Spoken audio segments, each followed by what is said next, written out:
जय जगन्नाथ सांग मैंने मुझे देखते आज करी खेचड़ी करी जोटा कि बिना प्याज रसुण बहुत बढ़िया लगे टे तेल पकई गुआज पकईली जलीजी बोली टे रिफाइंड ऑयल देती नहीं देखो मटर बीन्स आलू गाजर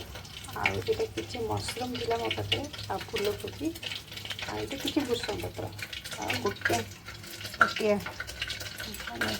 200 ग्राम हम चाउल आटे डाली सिझे रखी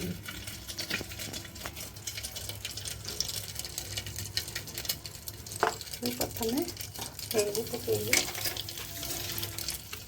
दुटा तेजपत्र सब परिया पकाया परिया मुझे भाजीदेवी बेसी नुह हाल्का भाजी जोटा कि तार सब कंचा अंश पड़ेगा देखो गोटे मसला तैयारी नड़िया सुखिला नड़िया बादाम भूषण पत्र जुआणी अधा चामच गोटे चामच धनिया गोटे चामच जीरा सबको टे भल कि भाजी देती हाँ इतने राशि 2 चामच पकेबे सब भाजी देती गुंड कर मसलाटा होगा मुझे भूली जाइए आपको कहूँ गोलमरीच गोटे चामच आउ सुखा लंका 2टा पकई मुझे लिखिदेवी कैप्शन रे केते परिमाण नहीं मोर यहाँ भजा हो गला मुझे चाउल पकड़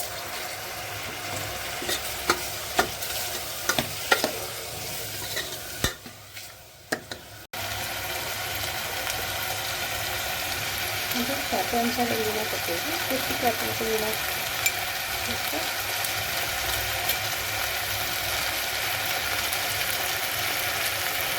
हलदी गोटे चामच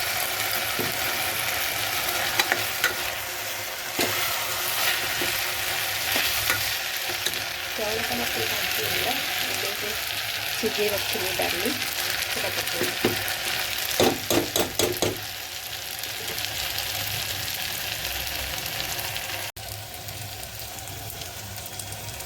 डाली पकईदेली ए पानी देदेगा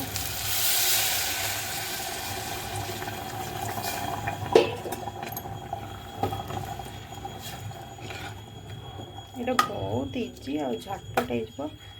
खावा को भी बहुत टेस्टी बेले बेले इच्छा हुए किसी रोषे करने को यहाँ कर दिखाँ गोटे मिल दरकार नहीं आ सागर किसी केवल टिके आचार हो गले ये पूरा उठी जाए आप गोटे थाली खाईदेवे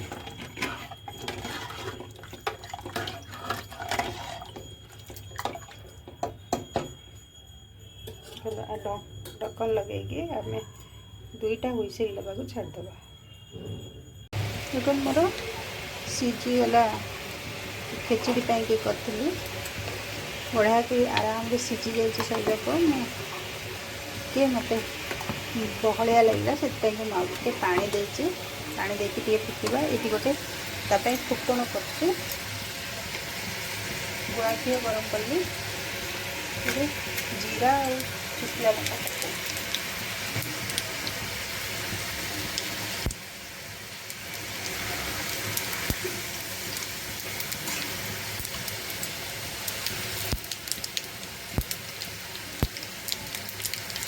मुझे लंका पकईनी लंका गुंड आपन को दरकार है पकईबे लास्ट छुंक डाले बहुत बढ़िया लगे ये टिके फुटेदेवे आम ये मसला लंका अच्छी गोलमरीच लंका गुंड अच्छी से लंका देनी आपन चाहिए भी लंका गुंड दे पारे आ पियाज रसुण भी करें पियाज रसुण नहीं तो खाली पियाज ही तैयारीटा करें किंतु बिना पियाज यहाँ बहुत बढ़िया लगे पूजा पर्व दिन यहाँ खावा को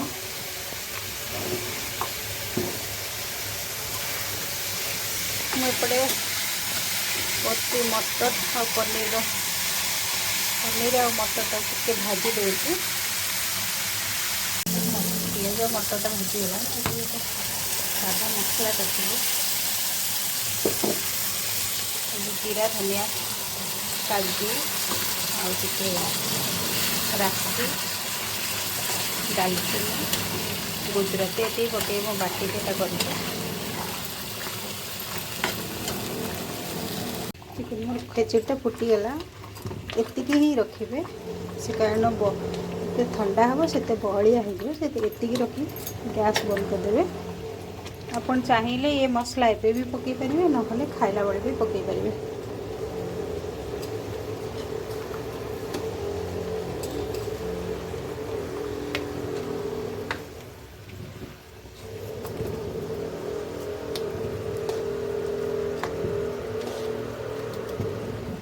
ये जिनसटा थरे मु करी घरे आमको समस्त को बहुत भल लगे से दिन तो जेबे भी बिना प्याज रसुण दिन आसे कि पूजा पर्व दिन आम घर डिमांड हुए यहाँ ही कर कहीं गोटे मिल रे सब होगा आउ दरकार नहीं आसागर किसी आपण भी यहीपरी मो भली करतु आ निजे खातु घरे समस्त खुआतु। रोची जय जगन्नाथ।